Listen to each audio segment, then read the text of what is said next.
먹었던 음식을 제1위에서 꺼내서 또 잘 씹어서 제2위로 보냅니다.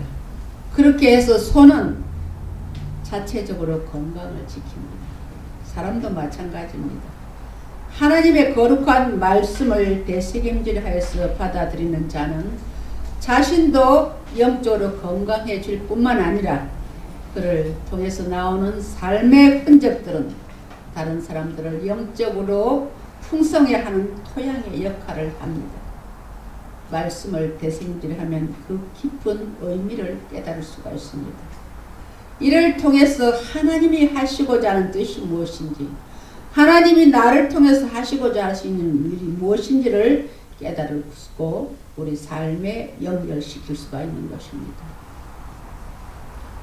감사의 계절입니다. 감사의 계절에 우리는 되새김질할 것이 있습니다. 다른 것은 다 잊어버려도 지난주에 감사로 제사를 드리자 하는 제목의 설교에서 나왔듯이 우리는 이 두 가지는 꼭 일생을 다가도록 우리가 붙들고 살아야 할 제목인 줄 압니다. 첫째는 우리가 이 땅에 올 때에 빈손 들고 온 존재들이라는 것을 깨달으시고 감사로 잃지 말아야 될 줄 압니다. 둘째는 우리가 원래 죄인이었는데 우리 예수 그리스도의 피공로로 인해서 내가 의인이 되었다는 사실, 그리고 정말로 예수 그리스도로 말미암아 구원받고 천국에 들어갈 수 있는 자격을 얻었다는 이 두 가지만으로도 우리는 감사할 때에 우리 삶에 비록 불만적인 요소가 있다 할지라도 거뜬히 이겨낼 줄을 믿습니다. 할렐루야. 한번 따라 하십시다.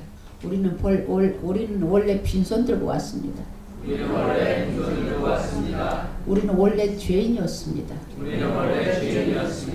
그런 우리에게 정말 여기까지 먹여주시고 입혀주시고 여기까지 우리 저 보세요. 이수기 어르신 백발이 성성할 때까지 이 시간까지 생명을 인자하시고 살게 해주셨잖아요.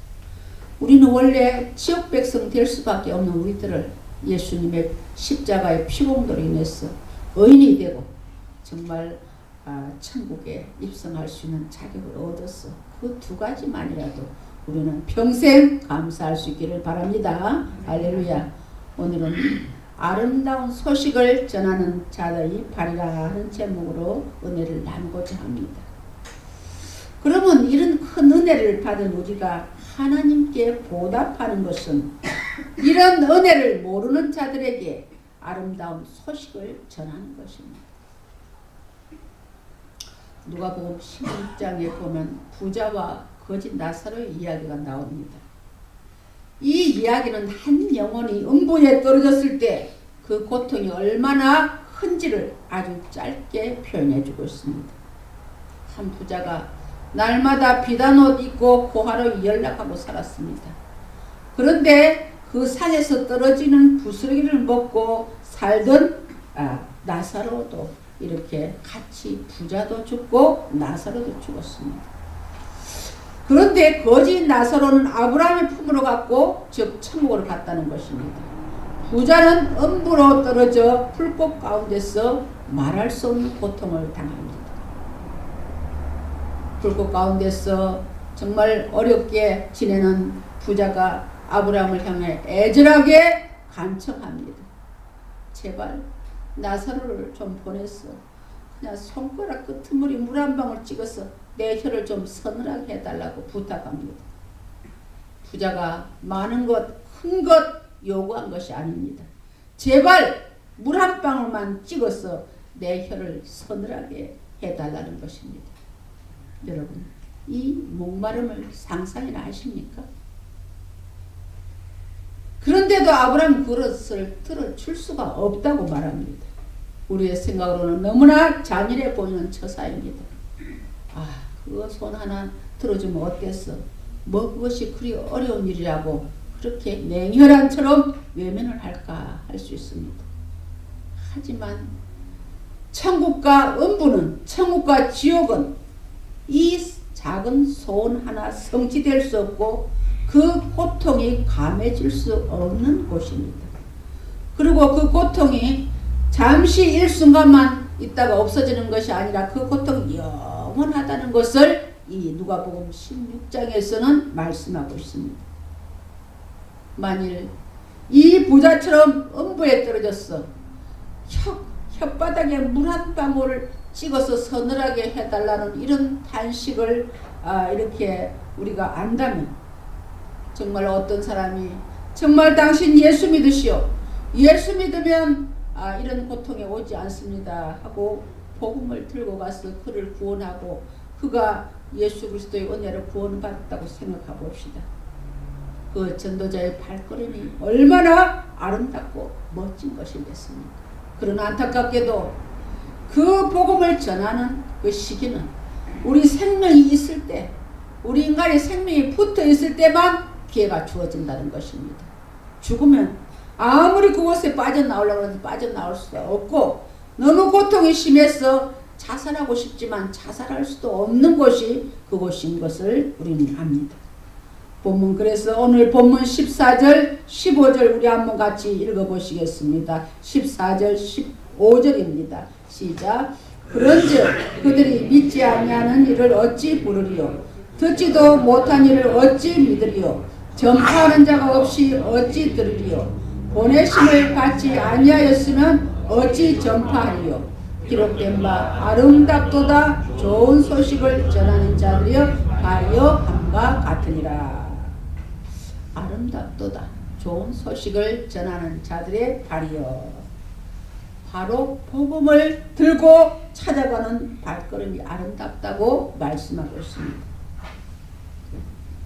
여러분 설교에는 우리가 음식을 이렇게 만들 때에 양념을 넣어서 그 맛이 나는 것처럼 예화가 필요합니다. 그래서 많은 설교자들이 좋은 예화를 얻으려고 애를 쓰죠. 그러나 저는 목회 경험상 좋은 예화는 성경에서 찾는 것이 제일 좋은 줄 압니다. 성경에는 많은 예화들이 있습니다. 오늘은 아름다운 소식을 전하는 예화들을 소개하고자 합니다. 구약 열왕기상 17장에 보면 아주 가난한 한 가부가 있었습니다. 이 여인에게는 아들이 하나가 있었는데 얼마나 가난하였던지 세상을 헤쳐나갈 힘도 없었고 오직 그에게는 어둠과 절망뿐이었습니다. 왜냐하면 구약시대는 오늘 우리 시대하고 달라서 여인에게는 생계를 이어갈 수가 없습니다. 남자를 통해서 여인은 살아가기 때문에 남자가 남편이 일찍 떠났죠. 아들 하나 오인데 그 해에 마침 3년 동안 기근이 들었습니다. 그러니 뭘 먹고 살겠습니까? 이 여인은 이제 마지막 결단을 합니다. 집에 남아있는 것이라고는 통에 가루 한 줌 있고요. 병에 기름 조금 남아있었습니다. 그래서 이제 이 통에 가루 조금 남은 거하고 병에 기름 해가지고 떡을 구워 먹고 이제 아들하고 둘이서 죽기로 작정을 했습니다. 그래서 떡을 만들어 먹으려고 나뭇가지를 주려고 밖에 나갔습니다.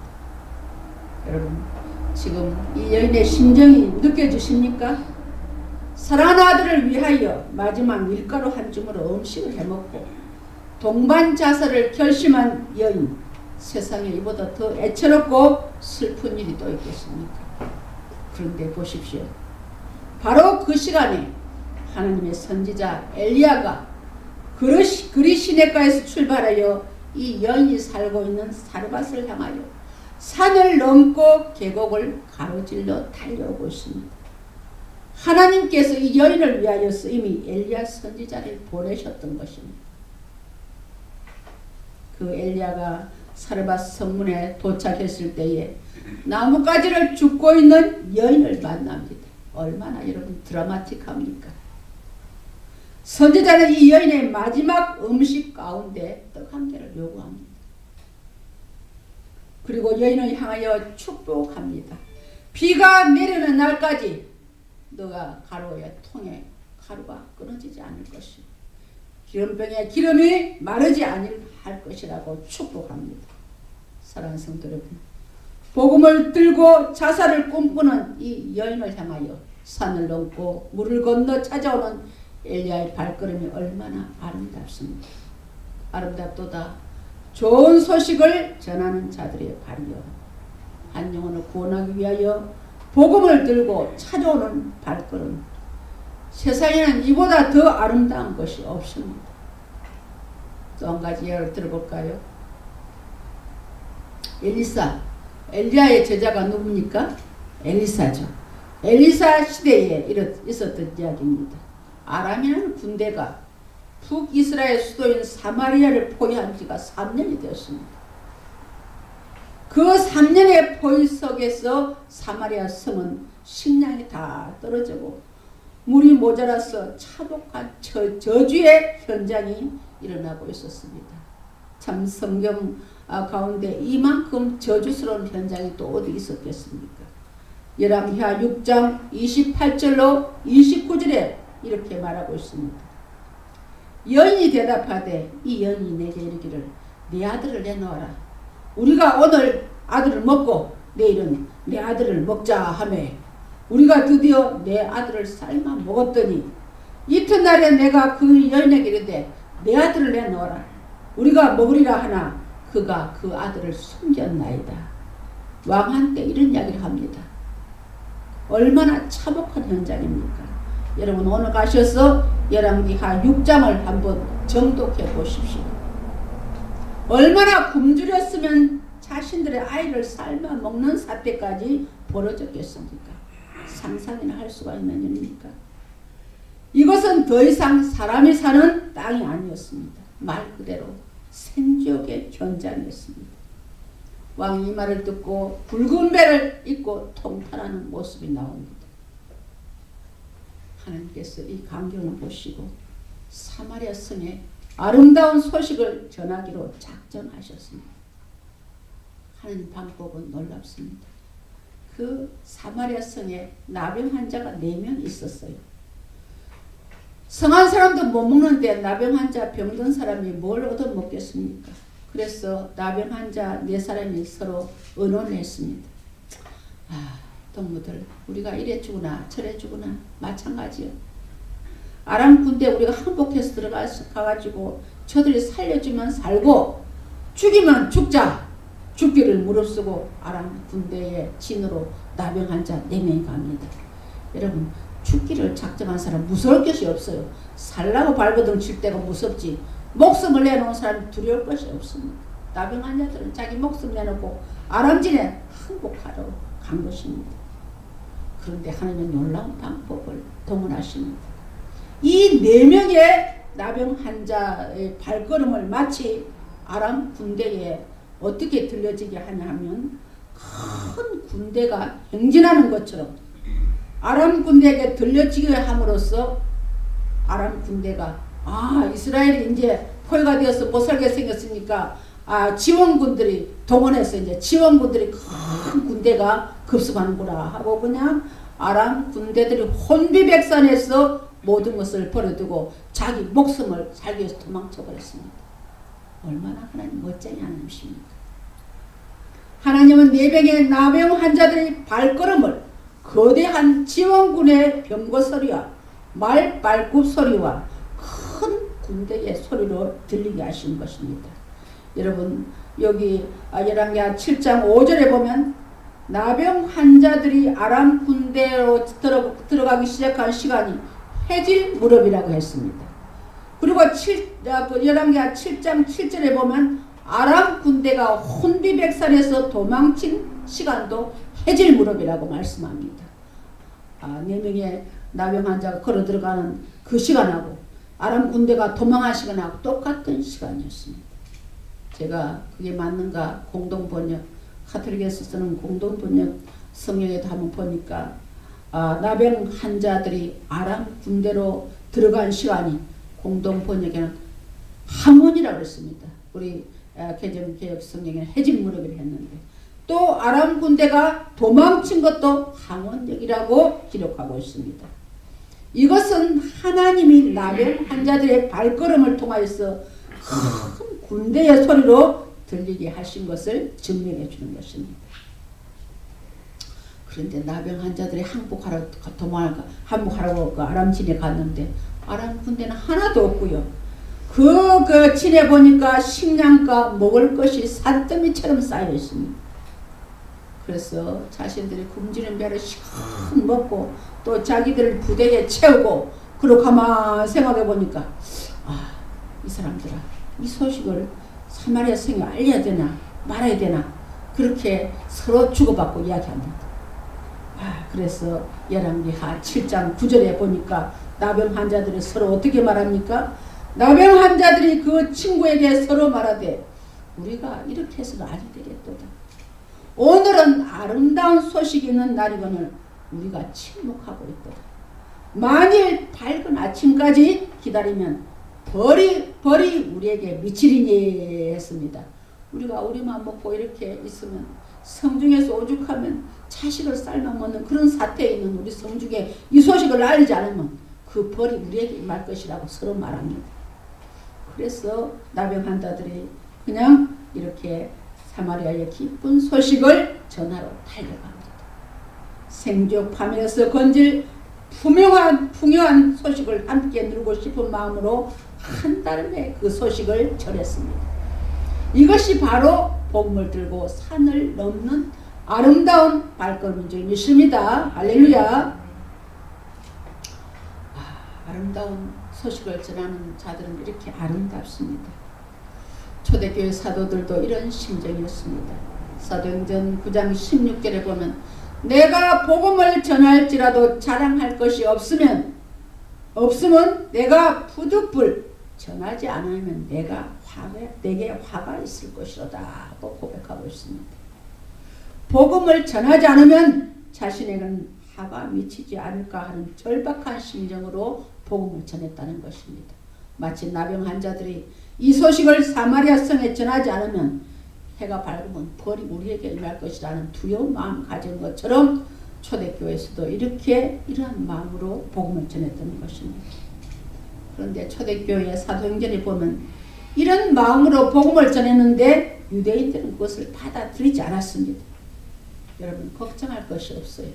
우리가 복음을 전했는데 받아들이지 않으면 그것은 그들의 책임입니다. 이것까지 사람이 어떻게 할 수는 없습니다. 인간이 할 일은 복음을 전하는 데까지입니다. 어떤 사람은 개중에 보면 내 힘으로 그를 끌고 와서 어떻게 하든지 예수 믿게 하겠다는 사람이 있습니다. 그것은 억지이고 교만입니다. 내가 복음을 전하면 열매 맺게 하시는 분은 하나님이십니다. 할렐루야. 그래서 우리는 어떻게든지 이 복음을 전해야 됩니다. 오늘날 우리 주변에 복음을 전파한다고 하면서 남에게 눈살을 찌푸리게 할 정도로 무인격으로 복음을 전하는 분들이 있습니다. 행복하고 좋은 소식을 전하는 방법도 아름다워야 합니다. 흔히 남에게 협박하듯이 강요하는 사람도 있습니다. 언젠가 한번 길거리에서 봤는데요. 복음을 전한다는 사람이 이런 말을 하더라고요. 당신 예수 믿어? 안 믿어? 안 믿으면 지옥 가.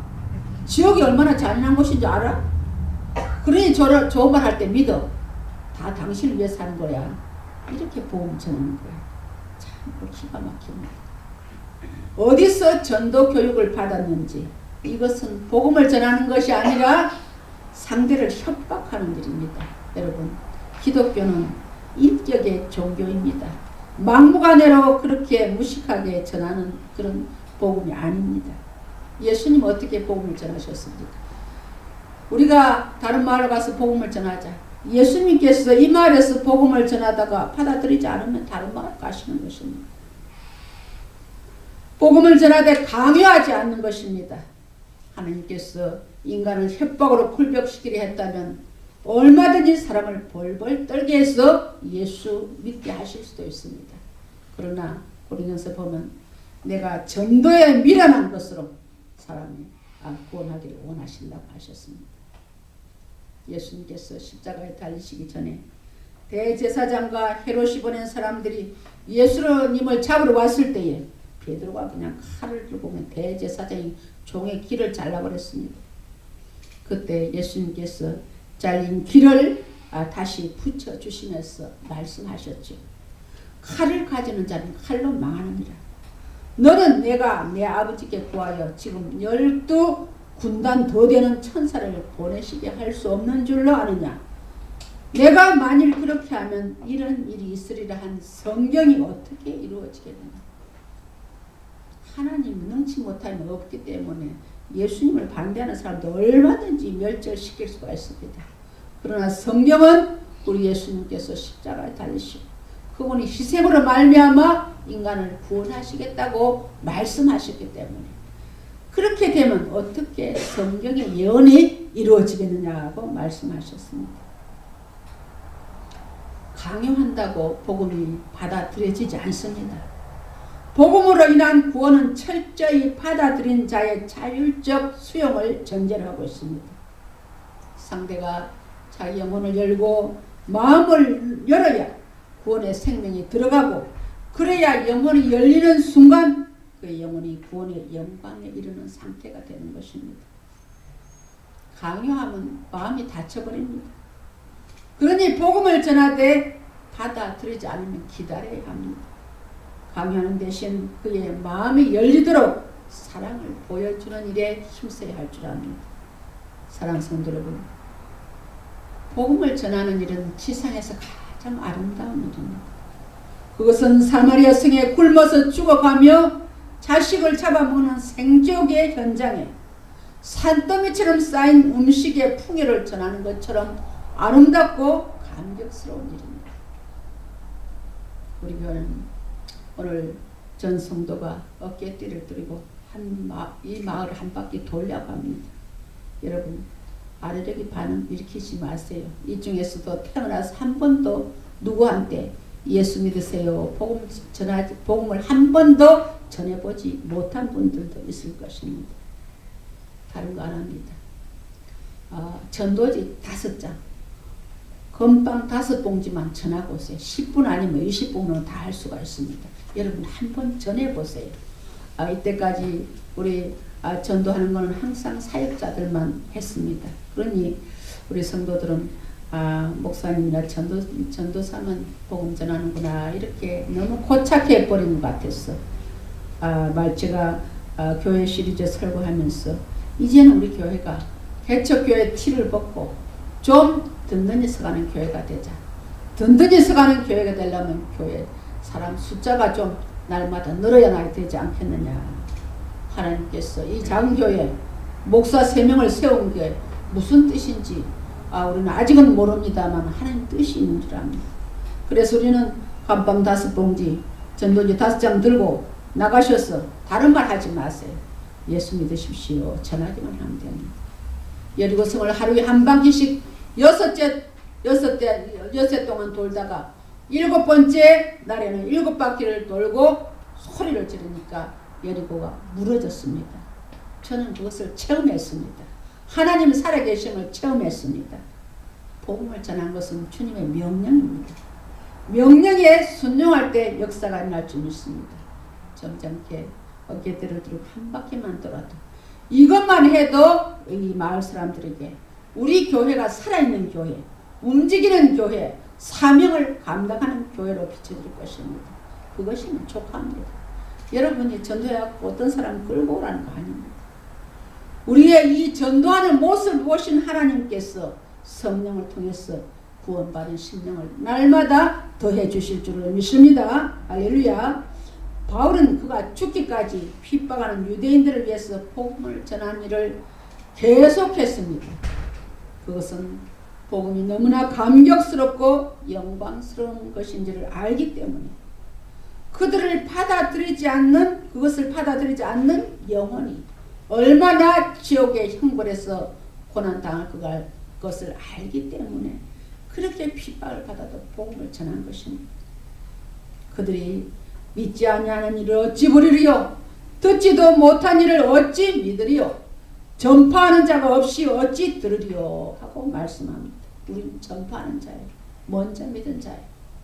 그들이 듣든지 아니 듣든지 우리는 전해야 합니다. 믿고 안 믿고는 그들의 몫입니다. 그러나 전하지 않는 것은 우리의 책임입니다. 하나님께서 우리가 일생 동안 한 번도 누구에게 예수 믿으세요. 입을 벌리지 않은 분들은 그날에 그 책임을 물으실 것입니다. 여러분, 그것이 두렵고 떨림인 줄 알고 내가 복음을 전하지 않는 책임을 하나님께 그런 물음을 당하지 않는 여러분들 되시기를 바랍니다. 여러분이 사랑하는 가족들, 친척, 이웃들에게 이 복음을 전하십시오. 사마리아 성의 기쁜 소식을 전한 나병 환자들처럼 아름다운 소식을 전하는 자들이 되시길 바랍니다.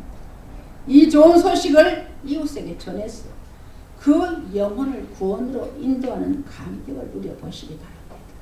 여러분, 저는 언제 한번 치과의사 한 분한테 복음을 전했든지 그분이 그냥 교회 나오든지 예수 잘 믿어가지고 세례받고 또한 서리집사 되고 안수집사 되고 장로까지 되었습니다.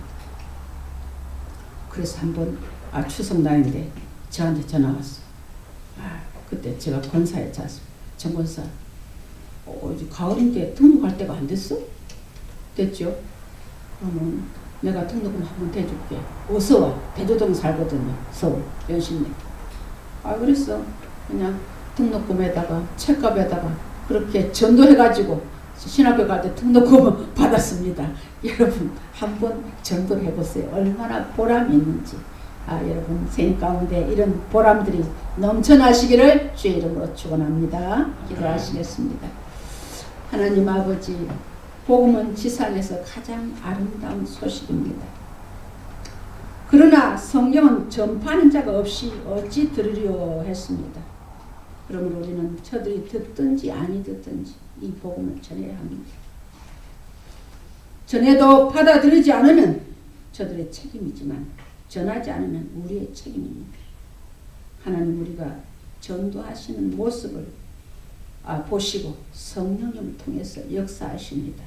이제 우리 교회가 아버지 든든히 서가는 교회 되기 위해서는 날마다 구원받는 심령이 더해지기를 원합니다. 하나님, 내가 전도해서 생각지도 않은 때에 그분이 예수 앞으로 나와서 아버지 그 처음 초신자가 믿음 자라는 것을 보는 것은 내 자식이 자라서 정말 아버지 학교 가고 아버지 초등학교 가고 중학교 가고 고등학교 가고 이런 모습을 보는 것처럼 정말로 너무나 감격스럽습니다. 이런 감격을 우리 온 성도들이 누리시기를 바랍니다. 아름다운 소식을 전하는 입술이 될 수 있도록 역사해 주옵시기를 간절히 바라옵고 예수님의 이름으로 기도하옵나이다. 아멘.